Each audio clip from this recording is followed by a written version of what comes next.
자, 76페이지 12번 주제에 보면 이제 계약금 등의 반환 채무 이행 보장 제도라는 게 있습니다. 자, 이쪽은 이제 과거에 좀 중요했었던 주제였었는데 지금은 뭐 이렇게 출제가 되거나 그러진 않고요. 한 5년 정도 된 것 같아요. 이쪽에서 지금 나온 지가 24회 때 한번 나오고 그 이후로는 좀 계속 안 나오고 있는데 아무튼 요 취지는 좀 뭔가 알고 계셔야 되고요. 오른쪽, 그러니까 77페이지 하단에 보면 그림 하나 있잖아요. 그 그림 오른쪽 여백에다가 제가 이제 사례를 좀 하나 드릴 테니까 그 사례를 좀 하나 좀 적어 놓으셔도 되고 한번 들어만 보셔도 되고요. 아파트 하나가 있는데 10억짜리 아파트가 있어요. 이제 소유자는 남편이고요. 부인이 개공한테 왔어요. 와서 남편이 이거 팔아달라고 했기 때문에 이걸 좀 팔아달라고 얘기를 하는 거죠.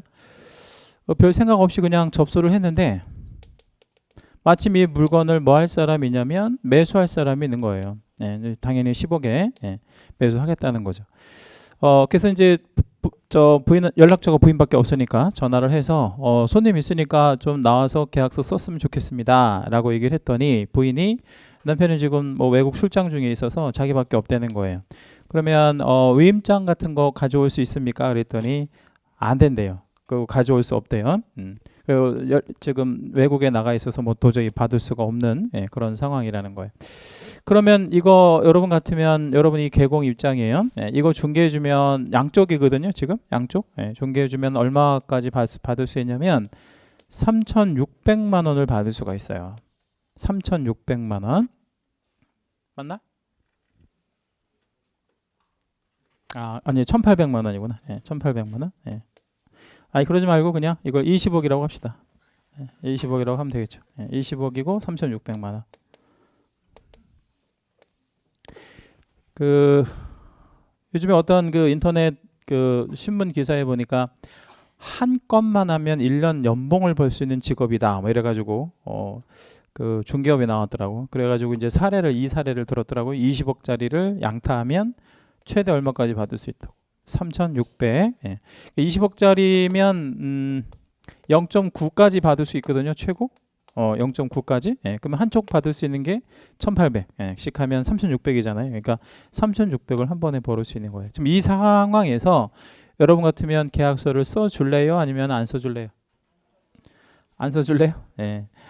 근데 이제 여러분은 지금 안 써줄래요라고 지금 말하시지만 나중에 이제 실무에 나가서 이런 일이 생기면 어느 순간에 쓰고 있는 나를 발견하게 됩니다. 당연히 쓰고 있죠. 근데 이제 계약서를 쓰는 게 문제가 아니라 이걸 이행을 해야 되잖아요. 계약서를 쓰는 게 문제가 아니고 이걸 이행을 해야 되는데 위험하죠 지금 상당히. 그죠? 이 소유자는 누구예요? 남편인데 남편이 외국 출장 중에 있기 때문에 지금 의사도 확인이 안 돼. 전화해 볼 수 있냐니까 전화도 안 된대. 그러면 어떻게 해야 되겠어요? 여러분 같으면 계약서를 조금 쓰고 있단 말이에요 지금. 그럼 계약서 쓰는 것까지는 상관이 없단 말이에요. 근데 문제는 뭐냐면 매수가 지금 돈을 줘야 되잖아요. 2억 정도의 이제 계약금을 줘야 되는데 이걸 부인한테 주면 위험해 안 위험해? 위험하죠. 위험하잖아. 그러면 이제 이렇게 얘기하는 건 어때요? 부인한테 남편 올 때까지 언젠간 올 거 아니에요. 남편 올 때까지 이 사람이 지금 부인한테 줘야 될 계약금 2억을 누가 갖고 있는 걸로 합시다. 개공이 보관하는 걸로 합시다. 개공이 보관한 걸로 하고 있다가 나중에 누구 오면 이제 소유자가 오면 남편이 오면 그때 제가 안전하게 전달해 드리겠습니다. 이렇게 얘기를 했단 말이에요. 그랬더니 부인이 그러면 당신을 어떻게 믿고 2억을 거기다 맡겨놓냐? 이렇게 얘기할 수 있잖아요. 그러면 이렇게 하면 되는 거죠. 이 2억이라고 하는 돈을 내가 집에서 갖고 있는 게 아니라 2억이라는 돈을 은행에다가 누구 이름으로 맡겨놓는 거예요. 개공의 이름으로 맡겨놓고 찾을 때, 인출할 때 세 사람이 합의가 되어야만 찾는 걸로 합시다. 이렇게. 세 사람 누구 합의. 그러니까 명의는 누구 명의로 하고요. 개공의 명의로 하고 이제 통장 계좌를 만들 때 찾는데 도장이 3개가 들어가야 찾을 수 있도록 하겠다는 거죠. 이거 은행에 가서 이렇게 해달라면 해줘요. 이렇게 도장 3개가 들어가야 돼. 그 대신 누구 도장 들어가야 돼. 매수인 도장 들어가야 되고 뭐 부인 도장 남편은 지금 없으니까 이렇게 3사람이 합의가 돼야만 찾을 수 있도록 하고 명의는 계공의 이름으로 하시다. 이렇게 하면 안전해 안 안전해? 아주 안전하죠. 돈을 은행이 갖고 있는데 뭐 안전하잖아요. 이런 식으로 설득을 좀 하는 거야. 이렇게 누구를 설득해. 매수랑 부인이랑 그렇게 하고 계약서를 쓰는 방법. 안전하지 않을까요? 예, 이게 위험할 소지가 있어요 없어요? 위험할 소지. 나중에 남편이 돌아와서 딴소리하면 돌려주면 될 거 아니에요. 그죠? 예, 문제 될 게 없죠. 예. 그러니까 이런 식으로 진행하는 방법이 있는데 지금 이렇게 하는 거를 계약금 등의 지금 갖고 있는 2억이 계약금이잖아요. 계약금 등의 예치 권고제도 뭐 또는 계약금 등의 반환 채무 이행 보장 제도라고 얘기를 해요. 그럼 누구 이름으로 이거를 갖고 있겠다라는 거죠? 계공 명의로 뭐 그렇게 생각하시면 되겠습니다. 그러면 이제 이제 왼쪽 그림 다시 한번 들어오면 저는 이제 지금 20억짜리 사례를 들었는데 막 100억짜리다 뭐 그럴 수도 있겠죠. 예, 그러면 그거를 계공의 이름으로 맡겨 놓을 수 있다 뭐 이런 얘기인데 만약에 당사자들이 계공 너는 못 믿겠다 이러면 또 다른 기관 명의도 가능해요. 거기 이제 삼각형 꼭지점의 계공 바로 위에 보면 공개 최전 은보신이라고 하는 뭐 말 나왔죠. 외계어처럼 보이는데 그게 뭐냐면 예치 명의자라고 그래요. 맨 위로 한번 올라가 볼게요. 77페이지 맨 위에 예치 명의자가 지금 몇 개가 있죠? 7개가 있잖아요. 1번에 공제사업하는 자, 2번에 계공, 거기 계공에다가 채색 하나만 해주시고요. 계공의 이름으로 계공 명의로 돈을 갖고 있을 수 있다. 예치 명의자 계공. 그 다음에 3번에 최신관서, 그리고 이제 4번에는 이런 것만 전문적으로 취급하는 전문 회사, 이런 거를 전문적으로 하는 전문 회사가 있고, 그 다음에 은행 있고, 6번째 보험회사, 그리고 7번째 신탁업자, 이렇게 이제 7개가 있는데 요거를 중요한 단어들만 좀 따내면 공개 최전 은보신이 나오는 거예요. 그걸 한번 좀 따내 볼게요. 1번부터 공제사업자의 공, 2번 계공의 계, 동그라미 잡으세요. 공제사업자의 공, 2번 계공의 계, 그리고 3번에 최신관서의 최, 그리고 4번에 전문회사의 전, 그리고 5번 은행의 은, 그리고 6번에 보험회사의 보, 그리고 7번에 신탁업자의 신, 이렇게 동그라미 잡아보세요. 그러면 뭐 나와요? 공개 최전 은보신 이렇게 나오죠. 그렇게 7사람이나 혹은 7기관 뭐 이런 데다가 맡겨 놓을 수 있다 이런 얘기 되는 거죠. 그 사람 명의, 그 기관의 명의를 빌려서. 자, 질문. 여기 7가지 예치 명의자 중에서 여러분 제일 좀 안전해 보이는, 가장 안전해 보이는 기관이 뭐 같아요? 몇 번? 응? 은행보다 좀 훨씬 더 안전한 데 있어 보이는데, 은행보다도 더. 전문회사는 좀 안 안전할 것 같은데 그래도 상대적으로 어디죠? 최신관서가 제일 안전하죠. 최신관서. 최신관서는 왜 안전해? 국가가 하잖아요. 국가한테 맡겨놓는 거랑 마찬가지니까 제일 안전하죠. 가장 좀 위험해 보이는 신탁업자 굉장히 안전하죠. 어디가 좀 제일 안 안전해 보여요? 계공이 좀 제일 안전해 보이죠. 왜 그런 거냐면 계공은 개인 자격이니까. 그래서 그거는 선택하기 나름이다 이거죠. 그래서 이제 계공이 이제 선택을 이렇게 할 수 있도록 이렇게 7가지 기관이 있는데 너네들 생각은 어때? 이렇게 하면 뭐 합의하에 어디다 맡겨 놓는다 뭐 이렇게 이제 하면 되죠. 대충 그 정도만 이해해 주시면 돼요. 크게 중요한 제도는 아닙니다. 뒷장 넘기시고 78페이지 13번 주제에 계공의 보수 뭐 이렇게 나와 있는데 별 2개 하시고요. 매년 2문제 출제가 되고 있습니다. 아주 중요한 표현이죠. 자, 계공의 보수 등 이렇게 이제 표현했는데 제목에다가 채색도 좀 할게요. 보수 등에다가 채색도 한번 해주시고, 여기서 의미가 어떤 의미냐면 계공이 받는 보수가 한 개만 있는 게 아니라 2가지가 있다는 거예요. 그래서 보수 등이라고 표현한 겁니다. 자, 밑에 내려오면 양가로 1번에 중개 보수가 있죠. 거기다 우리 제목에다가 채색 하나만 해주시고, 쭉 내려오면 하단에 양가로 2번에 뭐가 있어요? 또 실비라는 거 있죠. 그래서 실비에다도 채색합니다. 자, 그럼 정리. 개공이 손님한테 받을 수 있는 금원은 두 가지가 있어요. 뭐하고 있다고요? 보수하고 실비라는 게 있습니다. 보수하고 실비라는 게 있어요. 실비와 보수. 보수는 말 그대로 중개 완성에 대한 대가로 받는 거고, 중개 완성에 대한 대가로 받는 거고, 실비는 뭐냐? 그럼 실비는 그 물건을 중개하는 데 있어서 소요되는 비용이 있을 수 있지 않겠습니까? 그런 비용을 실비라고 생각하시면 되겠어요. 그래서 보수도 받고 실비도 받고 뭐 이렇게 하는 거죠. 자, 그러면 일단 이제 그 중개 보수에 관련해서 동그라미 1번에 주택에 대한 중개 보수 이렇게 돼 있고, 동그라미 2번에 보면 주택 외에 대한 중개 보수 이렇게 이제 나눠져 있잖아요. 그죠? 그러면 모든 중개 대상물은 무엇과 무엇으로 나눈다라는 것을 알 수 있어요.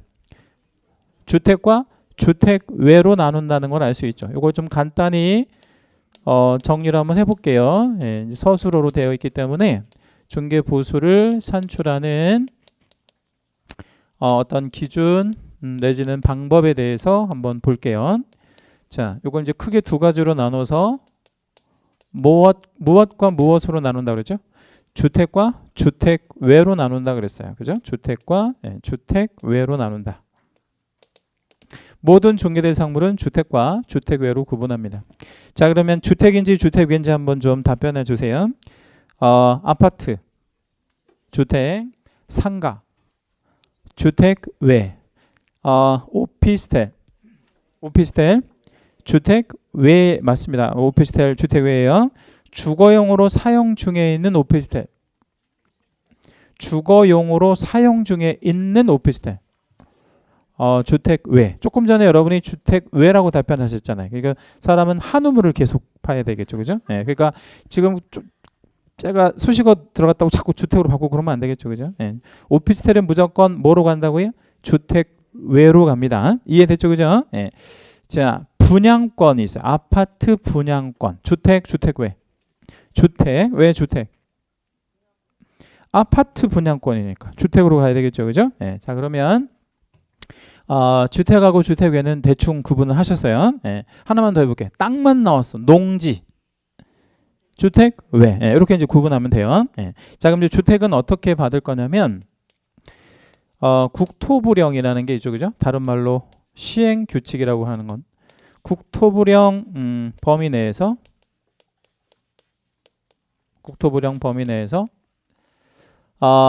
시도 조례가 다시 있고요.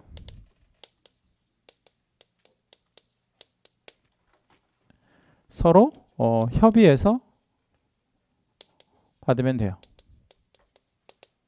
이게 주택에 대한 보수입니다. 자, 그러면 지금 두 가지나 범위라는 말을 썼는데 첫째 무슨 범위라고 그랬죠? 국토부령 범위, 그리고 뒤에는 시도조례 이렇게 되어 있어요. 자, 그러면 주택에 대한 보수를 받을 때 개공은 두 가지를 지켜줘야 돼요. 무엇도 지켜줘야 되고 무엇도 지켜줘야 돼요. 국토부령도 지켜줘야 되고 시도조례도 지켜줘야 돼요. 그럼 이제 국토부령은 어떤 범위인지 한번 보여드릴게요. 매매가 있고 교환이 있고요. 그 다음에 임대차 등 뭐 이런 것도 있을 수 있는데, 자, 매매는 아시고 교환도 아시고 임대차도 아시고 등은 뭐냐면 매매, 교환, 임대차 빼고 나머지 거래들. 그러니까 뭐 우리가 저당권 설정 계약도 알선할 수 있어요, 없어요? 있죠. 그럼 뭐 저당권 설정 계약 같은 거 알선하게 되면 임대차 등으로 보는 거죠. 그래서 매매 교환은 최고 한도가 0.9%가 되고요. 임대차는 0.8%가 되는데 요 0.8, 0.9 요게 일방의 한도예요. 일방 한도. 일방에서 받는 한도를 말하고 요 한도 안에서 시도 조례가 정하는 범위 안에서 협의해야 돼. 그러면 예를 좀 하나만 들어볼게요. 시도 조례는 시험에 나오진 않습니다. 예를 들어보는 거예요. 서울에 그죠? 서울에 뭐 가령 9억 원 미만이 0.5다. 이렇게 돼 있다. 서울이 9억 미만은 0.5에서 협의해서 받도록 돼 있다. 그러면 우리는 매매를 알선했거든. 0.9로 받을 수 있어요. 0.5로 받을 수 있어요. 자, 지금 두 번이나 범위라는 말을 썼잖아요. 여기도 범위, 여기도 범위 이렇게 썼는데 이 범위 안에서 시도조례가 만들어지고 그 시도조례 범위 안에서 협의해야 되잖아요. 그러면 두 번이나 지금 범위라는 게 있잖아. 지켜야 될 범위. 그럼 우리는 뭐도 지켜야 되고 뭐도 지켜야 돼. 국토부령도 지켜야 되고 시도조례도 지켜야 되니까 우리는 몇 %까지 받아야 돼? 0.5까지만 받아야 된다라는 거죠. 0.9로 받으면 안 되고. 그렇죠? 만약에 시도조례가 9억 미만이 아니라 9억 이상이면요. 시도조례가 규정이 없어 또. 그러면 9억 이상짜리는 이게 규정이 없잖아요. 그러면 그때는 뭐만 지켜주면 되는 거야. 국토부령만 지켜주면 되죠. 그럼 얼마? 0.9까지 이렇게 받을 수 있다. 근데 금액적으로 낮으면 9억 미만부터까지는 0.5 이렇게 합의하에서 받는 거라고 생각하시면 돼. 여기서 협의는 누구랑 누가 협의하면 되겠어요? 줄 사람과 받을 사람, 매도 매수랑 개공하고 협의해서 받으면 되겠죠. 자, 그럼 이번에는 이제 주택 외를 좀 한번 보는데 주택 외는 국토부령 이거 똑같아요. 의 범위 안에서 협의해서 받으면 돼요. 자, 그러면 주택과 주택 외의 기본적인 차이가 발생했죠, 그죠? 어떤 차이가 발생했냐면 주택은 시도조례라는 개념을 사용했잖아요. 그런데 주택 외는 무슨 개념은 사용하지 않았네요. 시도조례라는 개념은 사용하지 않고 뭐만 지켜주면 되는 거예요. 국토부령만 지켜주면 되는 거죠. 그죠? 대신 이 국토부령이 주택의 내용과 이게 조금 달라요. 네, 이거를 한번 좀 표현해 드릴 건데 자, 어떻게 다르냐면 아까 오피스텔이 여기에 들어간다 그랬죠. 오피스텔. 그 대신 여기 오피스텔이 그냥 오피스텔이 아니라 전용 면적 기준으로요. 85제곱미터 이내로 들어와야 돼. 85제곱미터 이내로 들어오는 오피스텔, 85제곱미터 이내로 들어오는 오피스텔의 경우에는 이 두 가지로 다시 나눠져요. 매매가 있고 교환이 있고요. 그 다음에 임대차 등이 있는데 매매 교환은 최고 한도가 국토부령이 정하는 최고 한도가 0.5예요. 임대차는 0.4고요. 이렇게 이제 되어 있어요. 그래서 이 0.5, 0.4 이건 알아야 돼. 암기를 하고 있어야 된다는 얘기겠죠. 그리고 이거는 당연히 일방에 대한 한도를 얘기하는 거겠죠. 일방 한도. 자, 그 다음에 오피스텔 말고 그 외는 어떻게 되냐 그러면 그 외. 자, 그럼 그 외라고 하는 거는 어떤 게 들어가는지 한번 저한테 얘기를 한번 들어봐 주실래요? 그 외에는 어떤 게 들어가는지? 토지, 상가, 뭐 공장 뭐 이런 거 다 들어가죠. 오피스텔도 그 외에 들어갈 수 있어요. 어떤 오피스텔이 여기에 들어가겠어요? 전용 85제곱미터를 뭐 하는 거? 초과하는 건 여기로 들어가겠지.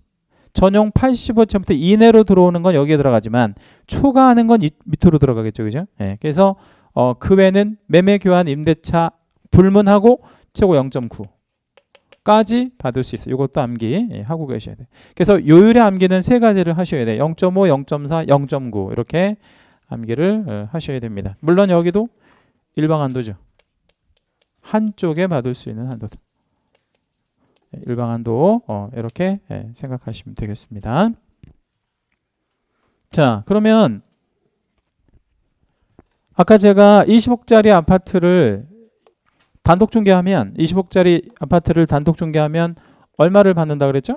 3,600 최고 받을 수 있다 그랬죠. 그럼 3,600이 어떻게 나왔는지 한번 저한테 식을 한번 답변해 주시겠어요? 3,600이 나오게 된 식, 계기. 일단 20억짜리니까 20억 곱하기 0.9. 자, 왜 0.9로 적용하셨을까요? 이게 아파트인데, 아파트면 주택인데. 아까 말씀드렸듯이 9억 미만까지만 0.5% 범위 안에서 협의하고 9억 이상부터는 규정이 없다 그랬죠. 조례가. 그럼 조례가 없어. 그럼 뭘로? 국토부령. 아파트 매매니까 얼마? 0.9가 최고 한도 맞죠? 그죠? 그러면 25 곱하기 0.9 하면 얼마예요? 1,800만 원까지 최대 받을 수 있는 거죠. 그런데 3,600에 나온 이유는 뭐예요? 곱하기 2를 한 거죠. 곱하기 2를 왜 한 거예요? 매매는 혼자 하는 게 아니니까 양쪽 모두 하면 얼마? 3,600만 원이 답이 된다. 이렇게 나오는 거죠. 3,600 이렇게 나오잖아요. 이렇게 이제 구해내는 거죠. 자, 그러면 이게 20억짜리 상가였으면 어떻게 돼? 20억짜리 상가. 똑같죠? 왜 20억짜리 상가도 똑같아? 상가면 뭘로 그냥 보면 되는 거예요? 주택 외로 보면 되는 거지, 그지? 주택 외니까 오피스텔 아니고 뭐야? 그 외로 들어가서 0.9까지 이렇게 이제 받으면 되는 거죠. 자, 그러면 간단한 예지 하나만 들어드릴게요. 이거 한번 풀어보세요. 오피스텔이에요. 오피스텔, 오피스텔이고요. 전용은 70제곱미터짜리입니다. 전용 70제곱미터짜리 5억 매매가 됐다. 한번 가정해 보고요. 보수의 최고액을 한번 구해 볼게요. 보수의 최고액은 얼마? 이렇게 한번 구해 보도록 하겠습니다. 오피스텔이고요. 전용 70제곱미터짜리입니다. 전용 70제곱미터짜리 5억 매매했고요. 최고액은 얼마?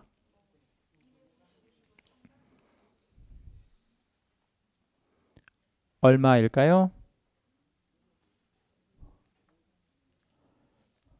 얼마? 250 아니고요. 500만 원이라고 하셔야죠. 500만 원. 500만 원이 나오는 이유는 양쪽이죠. 그러면 여기다 5억에다가 곱하기 얼마 대입하는 거죠? 오피스텔인데 전용 70제곱미터니까 85제곱미터 이내로 들어오잖아요. 그럼 매매 교환인 0.5까지 받으라 그랬잖아요. 0.5. 0.5 이렇게 계산하면 되고. 그럼 얼마예요? 250만 원 곱하기 2. 2는 왜 하는 거예요? 최고액을 물어보면 매매라는 거 혼자 하는 게 아니잖아요. 같이 하는 거니까. 곱하기 하면 얼마? 500만 원이 답이 되는 거죠. 이제 우리 보수 구할 줄 알겠죠, 그죠? 요거 우리 별 2개짜리고 굉장히 중요합니다. 매년 2개 나온다고 말씀드렸죠. 요번에도 우리 29회 시험에도 2문제나 출제가 되었어요. 여기서 2개가 나온단 말이에요. 여기서 2개가. 그럼 굉장히 중요할 수밖에 없죠. 잘 기억해 주시고 암기를 해 놓으시면 더 좋죠. 자, 그러면 우리 각 시도 조례를 다 외워야 돼? 아니면 시도 조례를 외울 필요는 없어요?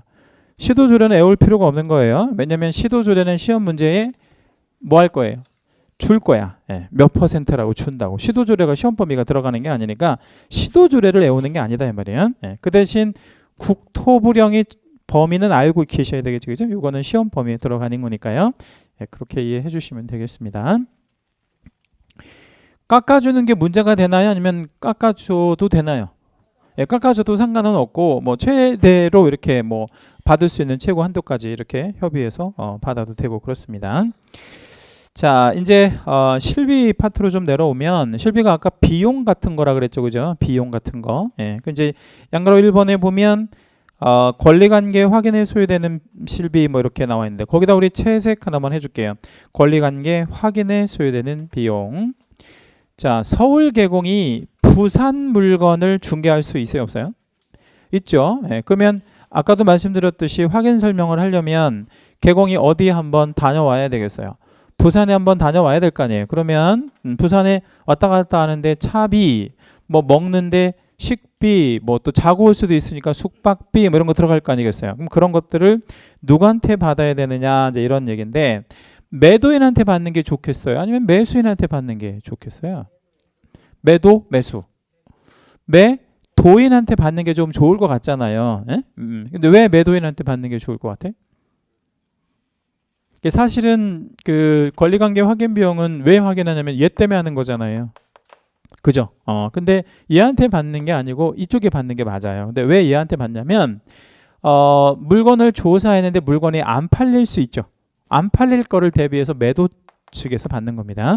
매수인한테 받아라 그러면 조사만 해놓고 못 받는 경우가 태반이잖아요. 그러니까 우리 실비는 누구한테 받는 게 원칙.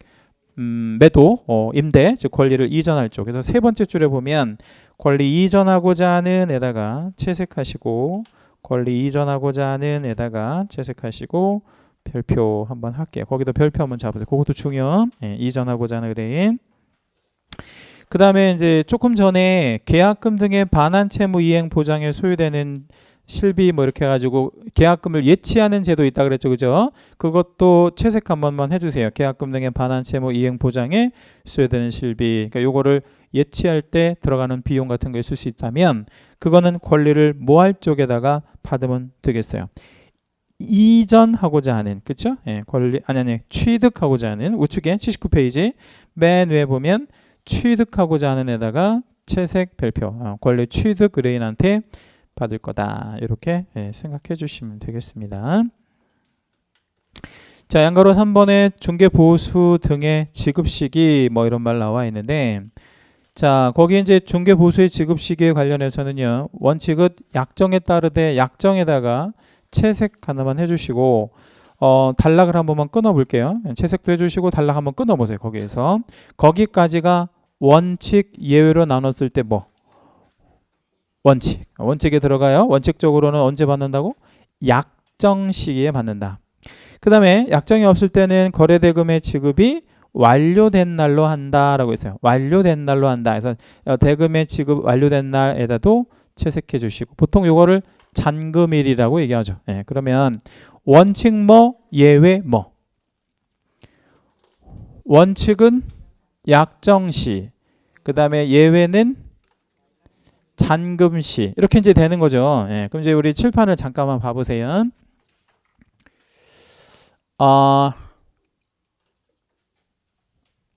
사례 한번 드릴게요. 사례. 예. 계공이 있고요. 매도 매수가 있어요. 당사자가 나와서 합의하에 계약을 했고 계약서도 다 작성했습니다. 계약서도 다 작성했는데 중간에 해제가 된 거예요.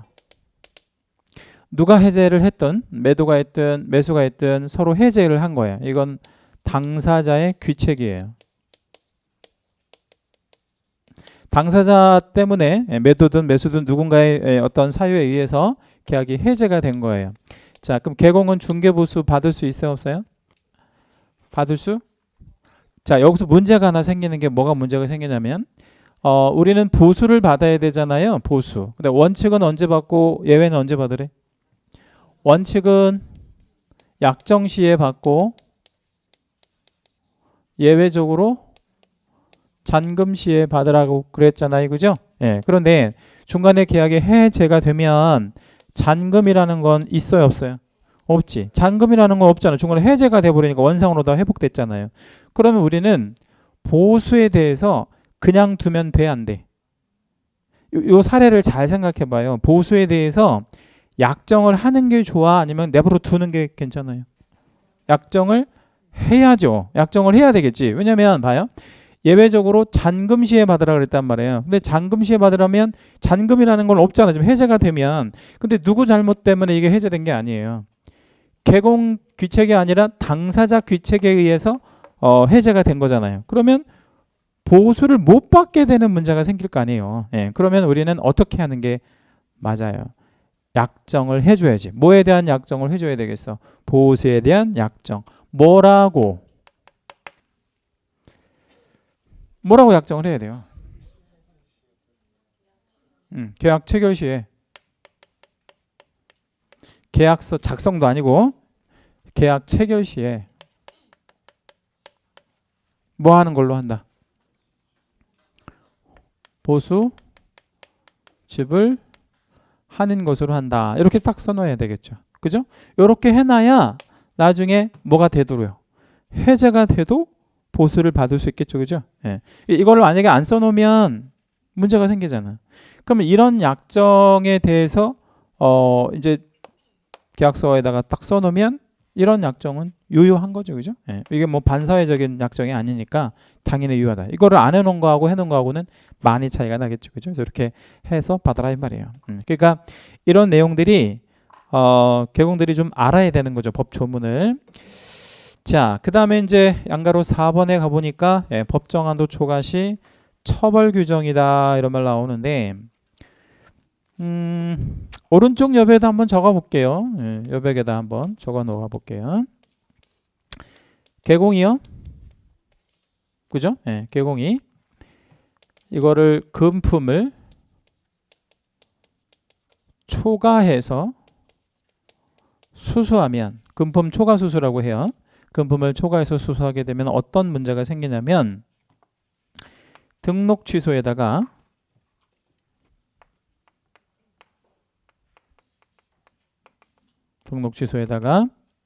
그 다음에 1년 1천의 형벌이 있습니다. 1년 1천의 형벌. 이제 이거를 금지행위라고 보통 표현하고요. 되게 중요한 그 표현이거든요, 이게. 예, 개공이 그 금품 초과 수수했을 때 어떻게 처벌된다는 게 별 2개짜리. 예. 자, 그러면 다시 금품을 초과해서 수수하게 되면 등록 취소에다가 뭐까지 올 수 있다고요?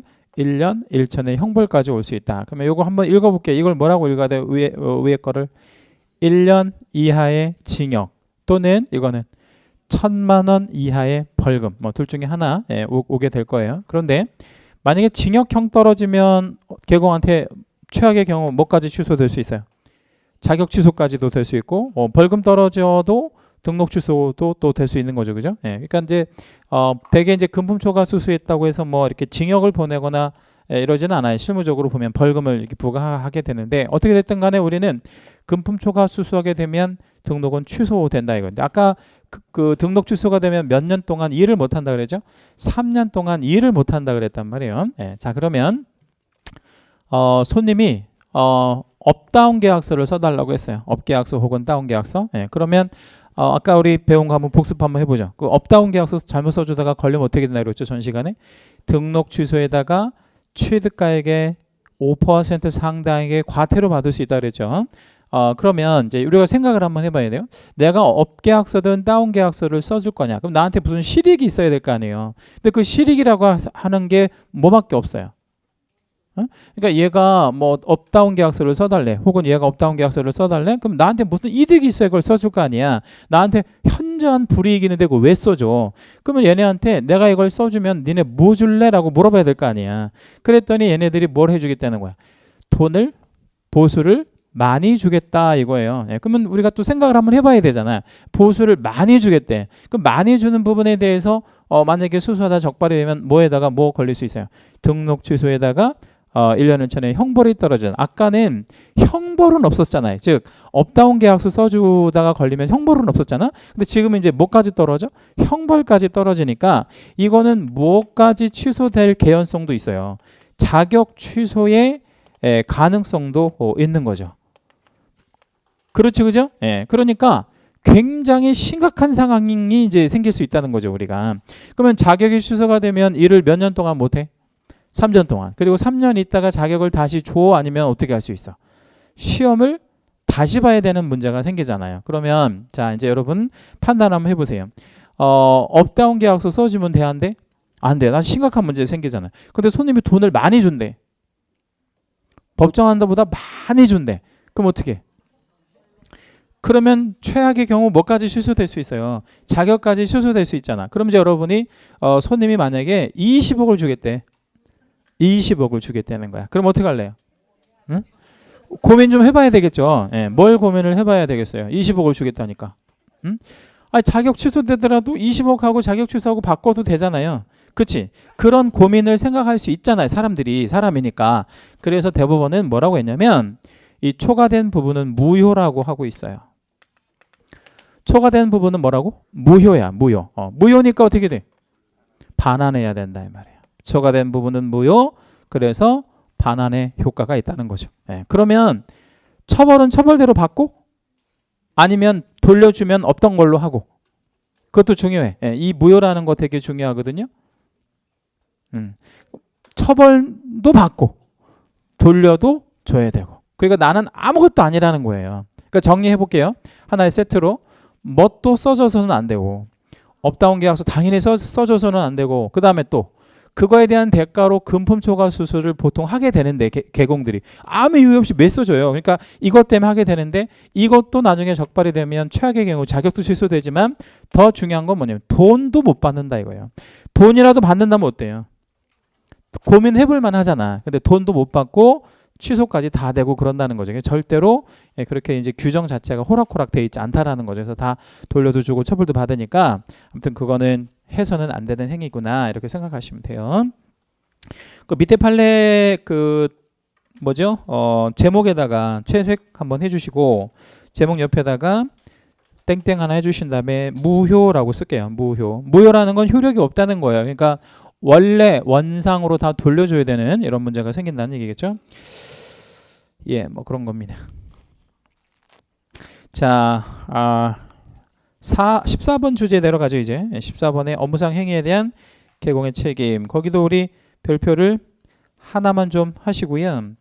작년에는 그 2개가 나왔는데 올해는 하나 정도 이제 나올 거라고 생각하시면 돼요. 30회 시험에는 뭐 작년에 좀 이례적으로 두 문제가 나왔었고 업무상 행위에 대한 개공의 책임 뭐 이런 말이 있는데 복습 한번 해볼게요. 그 보조단에도 한번 적어볼게요. 의무라는 게 있고 책임이라는 게 있고 그렇다 그랬죠, 그죠? 의무가 있고 책임이 있다 그랬는데 뭐를 다하지 않으면 의무를 다하지 않으면 뭐가 생긴다고? 책임에 문제가 생긴다 그랬잖아요. 그럼 책임에는 몇 가지 종류의 책임이 있다 그랬죠? 민사, 그죠? 우리 지난주에 배우셨잖아. 그 다음에 또 뭐 있어요? 민사 말고 형사, 예. 그 다음에 뭐 있어요?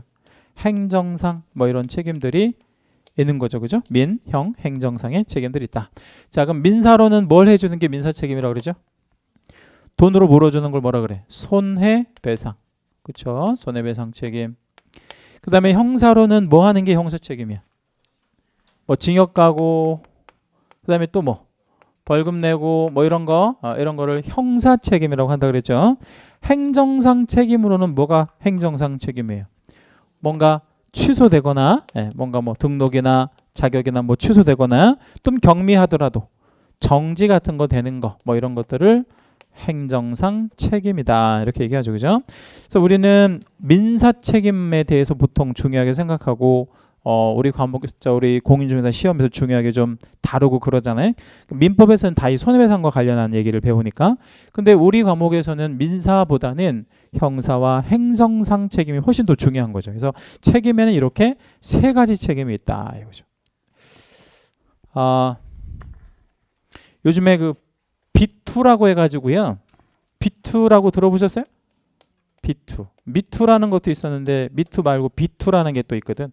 B2가 뭐냐면 그 나도 못 받은 돈 있어 뭐 이렇게 계속 뭐 올리는 거 이제 B2라고 하는데 연예인들 있죠. 연예인들 뭐 친인척 뭐 연예인들 부모님이나 연예인 형제 자매한테 떼인 돈 있다 이러면 이제 뭐 그 청와대 홈페이지에다가 뭐 가수 B의 부모님을 고발합니다. 뭐 이런 식으로 막 청원을 올리면 또 사람들이 또 하루 종일 컴퓨터에 하다가 이러고 하는 친구들 많잖아. 하루 종일 할 일 없이 그냥 계속 이렇게 올리는 애들.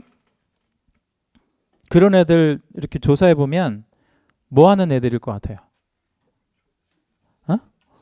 초딩일 확률이 99%고 나머지 1%는 백수고 그렇죠. 뭐 하루 종일 그거 댓글 달고 뭐 초딩 애들이 주로 그거 하거든요. 초딩 애들이 할 게 없잖아. 계속 인터넷 가지고 계속 그 올리고 그런단 말이에요. 아무튼 뭐 그런 거 이제 그런 걸 B2라고 하는데 이제 B 있죠. B 가수 B. 가수 B가 이제 그 부모님이 뭐 예전에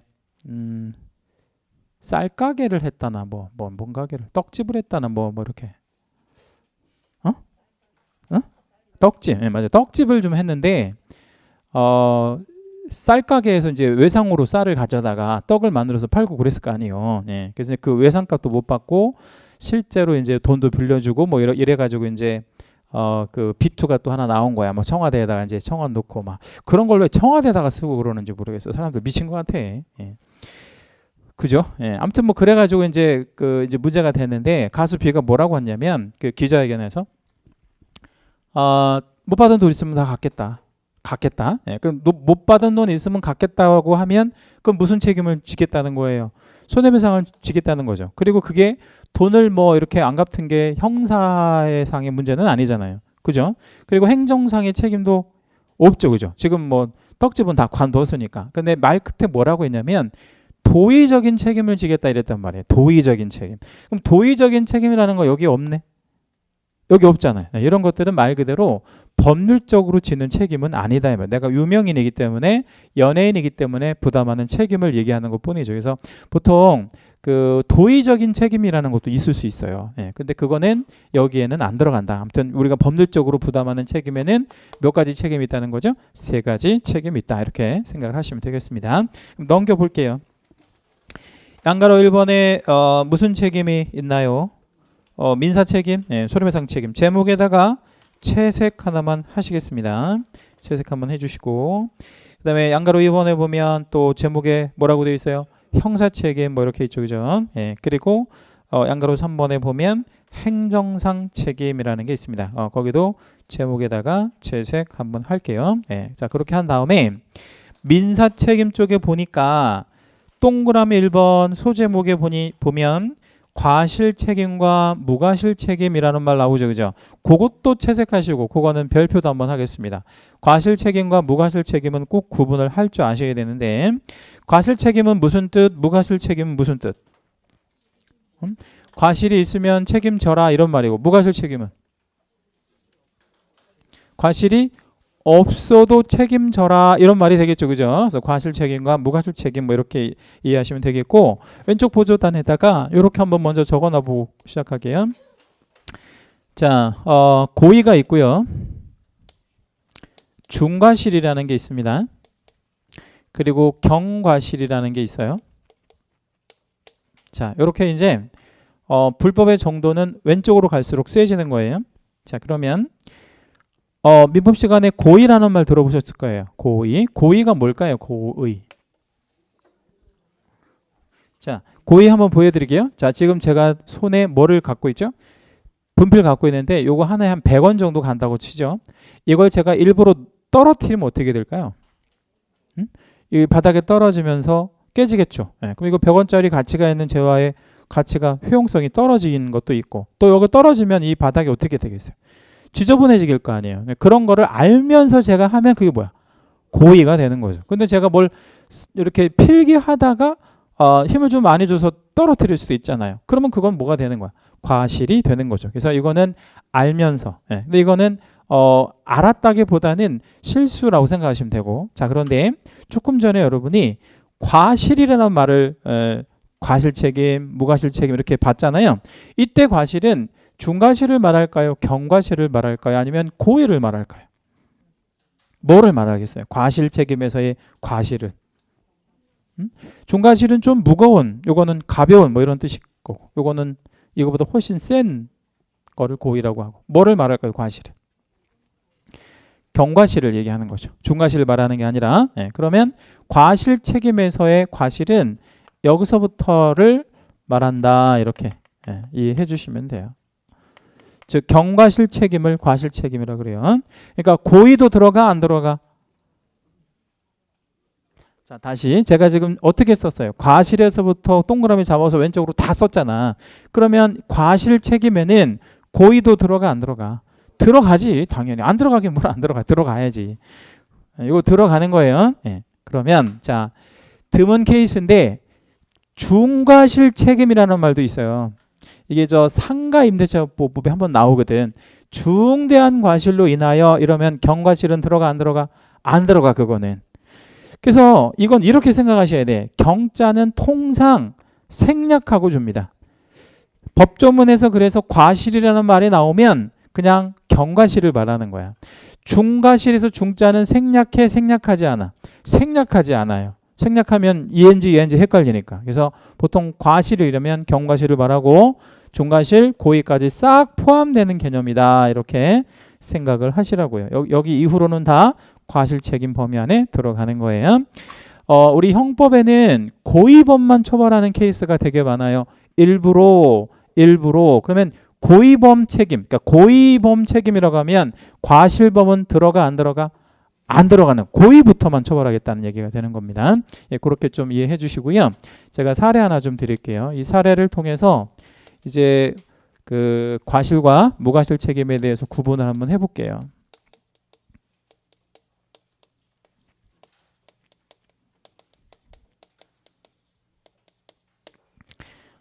실제 있었던 실화입니다. 실제 있었던 실화고요.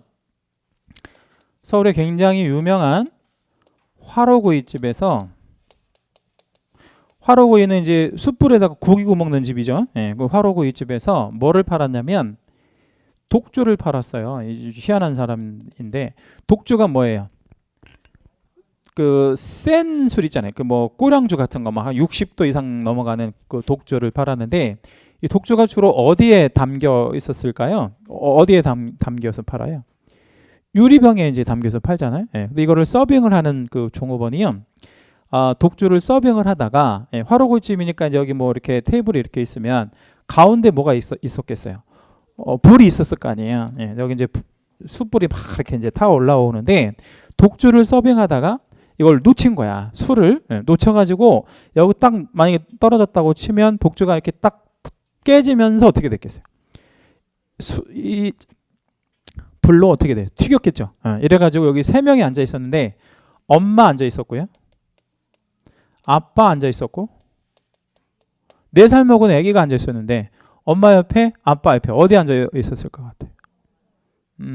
아빠 옆에 앉아 있었는데, 예, 아빠 옆에, 아빠랑 같이 먹으라 이래가지고 이제 아빠 옆에 앉아 있었는데, 불이 어느 쪽으로 많이 튀었을까요? 아이 쪽으로 이렇게 많이 튄 거야. 불이 그래서 팍 이렇게 튀었다고. 엄마는 이제 뭐 막아줄 수 있는 상황이 아니잖아요. 테이블 반대쪽에 있었으니까. 근데 아빠가 어떻게 했겠어요? 아빠가 이제 이렇게 온몸으로 아이를 이렇게 감싸서 막은 거야. 그래서 누가 화상을 입었어요? 아이는 안 다치고 아빠가 전신 화상을 입은 거죠. 이게 실제 있었던 실화를 말씀드리는 거예요. 예. 이제 서빙하던 이제 그 종업원이 이제 잘못을 해가지고 떨어뜨려서 이런 사고가 발생이 됐어요. 화상을 조금이라도 크고 작은 화상을 입어보신 분들은 아시겠지만 화상이 굉장히 고통스럽거든요. 그 화상 치료 정말 이게 죽는 게 나을 정도로 아프다 그래요. 근데 이 사람이 전신 화상을 입었어요. 치료도 이제 수술도 6번 정도를 했다 그래요. 저 신문에 보니까. 그러니까 거의 뭐 죽는 게 나을 수도 있는 거죠. 엄청난 손해도 입은 거지, 말하자면. 자, 이 사례에서요, 누가 이 독주를 떨어뜨렸다고요? 종업원이요. 종업원. 자, 종업원 그러면 책임 있어요, 없어요? 종업원한테 책임 있어요, 없어요? 응? 종업원이 이거 떨어뜨려서 이거 깨져가지고 이렇게 됐다니까. 예, 그러면 책임 있어, 없어? 있죠. 무슨 책임? 과실, 무과실? 과실. 예, 그래서 종업원이 만약에 여기서 부담하는 그 책임이 있다. 예? 종업원 책임. 예, 그러면 종업원이 만약에 책임을 진다고 하면 과실 책임이 되는 거죠. 그러니까 이 종업원을 우리 법에서는 뭐라고 부르죠? 고용인이라고 부르죠. 그죠? 고용인. 예. 고용인 안에는 두 사람 있죠? 누구랑 누구? 고용인에 두 사람 있잖아. 자격 있는 소속 공인중개사하고 자격 없는 중개 보조원하고 이렇게 두 명 있죠. 그죠? 예. 그래요. 자, 여러분 지금 공부를 시작한 지 얼마 안 돼서 용어가 좀 생소해서 그런데, 용어가 생소할수록 빨리 용어를 익혀야 돼요. 용어를 빨리 익히셔야 돼. 그리고 뭐 저 요즘에 이제 우리 학원 홈페이지에 보면 합격자들 이렇게 뭐 합격 수기 올리는 거 있잖아요. 예, 거기 이제 보시면 요약해 보면 아주 간단해. 합격 수기 요약해 보면 아주 간단하고요. 중개사법 잘해야 된다는 말이에요. 결국에.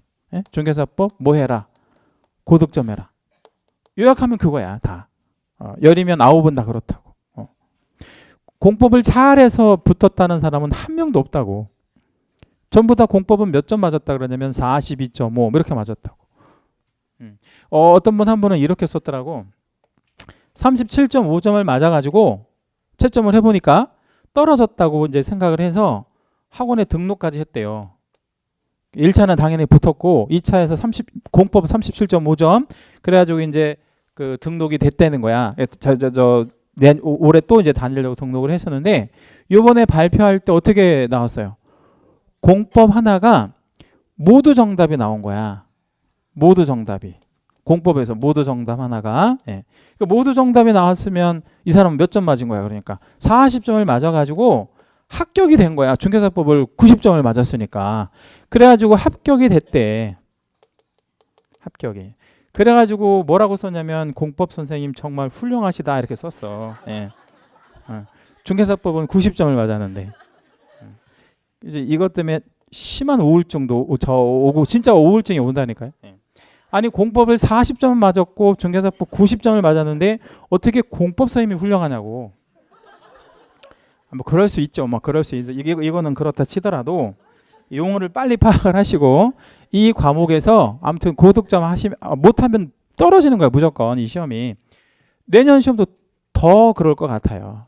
왜 더 그럴 것 같으냐면 요번에 발표 보니까 1차만 14,000명이 붙었거든요. 14,000? 이게 사상 처음에 이렇게 많이 붙은 게 1차 합격생만 14,000명이 나왔다고. 그러면 내년 2차 시험 뭐 불보듯 뻔하지 뭐. 그죠? 어려울 수밖에 없잖아. 그러면 똑같이 어려울 수밖에 없다고 치면 무슨 과목 어렵게 돼야 돼? 공법. 공법은 쬐끔만 비틀어서 내면 어렵단 말이에요. 그럼 공법은 몇 점만 맞으면 정말 잘하시는 거예요, 여러분이. 40점만 맞으면 정말 잘하는 거라고. 그럼 공시세법은 쉬워요?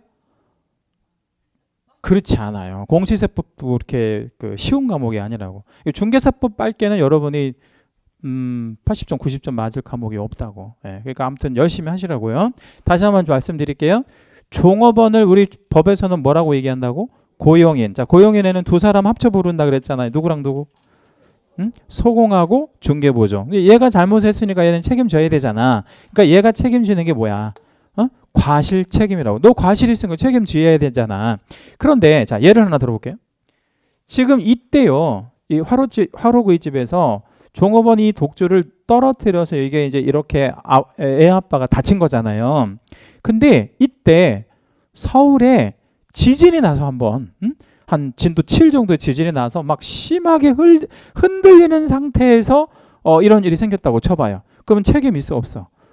없잖아요. 그건 책임이 아닌 거야. 이건 불가항력적인 일이니까. 그때는 책임 있어 없어? 없다고. 그러니까 종업원은 무슨 책임을 질 일이 없는 거야. 무과실 책임을 질 일은 없다라는 거죠. 그러니까 종업원한테 뭐가 있을 때만 책임이 있는 거야. 과실이 있을 때. 여기까지 이해되죠? 예. 자, 그러면 종업원이 이때 실수를 할 때, 종업원이 과실을 저지를 때 이 화로구이집 사장은 뭐라고 있었을까요? 사장은. 아니 뻔하지 뭐. 사장 뭐 하고 있었겠어요? 카운터에서 돈 받고 있었겠지. 자, 그러면 사장한테도 책임 있어 없어?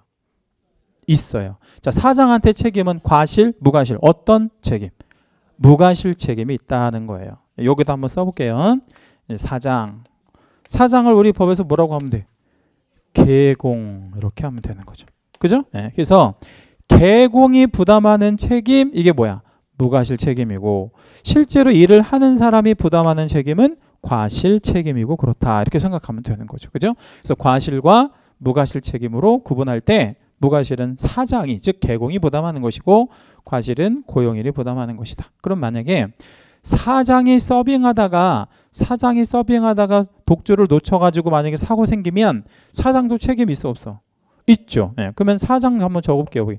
개공도 무슨 책임 있을 수 있어? 과실 책임 당연히 부담하는 거죠. 그래서 고용인이든 개공인이든 과실 책임은 당연히 부담하는 거고, 개공은 무슨 책임?